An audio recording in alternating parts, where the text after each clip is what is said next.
Les fonctionnaires ont le droit d'exercer certaines activités librement, c'est-à-dire sans demander l'autorisation de leur employeur. Ils ont cette liberté même lorsqu'ils occupent un poste à temps complet et travaillent à temps plein pour les activités privées suivantes.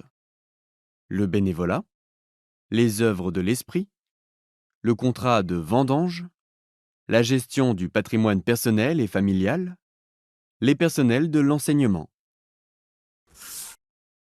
Un agent peut avoir une activité bénévole au profit de personnes publiques ou privées à but non lucratif, notamment des associations. Cependant, l'agent doit choisir une activité bénévole compatible avec ses fonctions et qui n'a pas d'incidence sur le fonctionnement, l'indépendance et la neutralité du service public.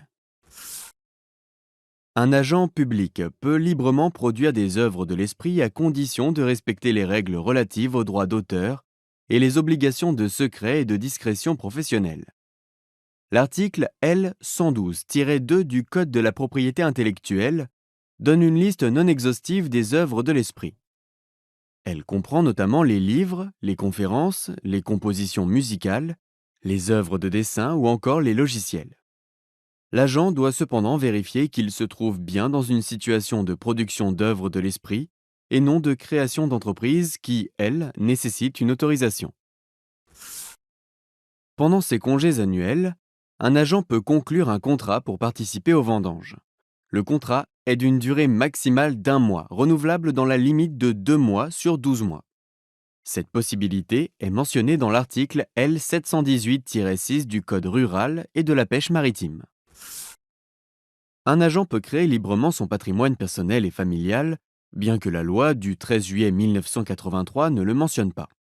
Cela veut dire qu'il peut, par exemple, détenir des actions, créer une société civile immobilière pour acheter un appartement avec un membre de sa famille, ou encore exercer les fonctions de syndic de la copropriété au sein de laquelle il est propriétaire.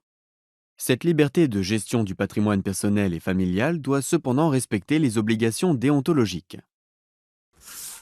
Par exemple, pour éviter tout risque de conflit d'intérêts, un agent ne doit pas détenir des actions dans une entreprise qui est prestataire de son employeur public s'il est en charge de la passation des marchés publics ou du contrôle de ce prestataire. La libre gestion du patrimoine immobilier ne permet pas à l'agent de développer une activité immobilière à caractère professionnel.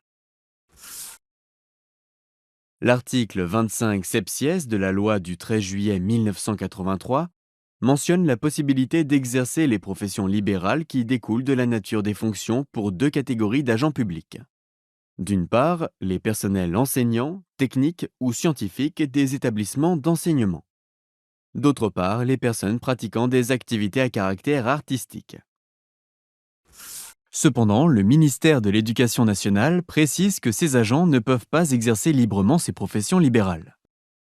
Ils doivent d'abord solliciter l'avis de leur employeur public, qui devra vérifier si le projet envisagé correspond bien à une profession libérale qui découle de la nature de ses fonctions.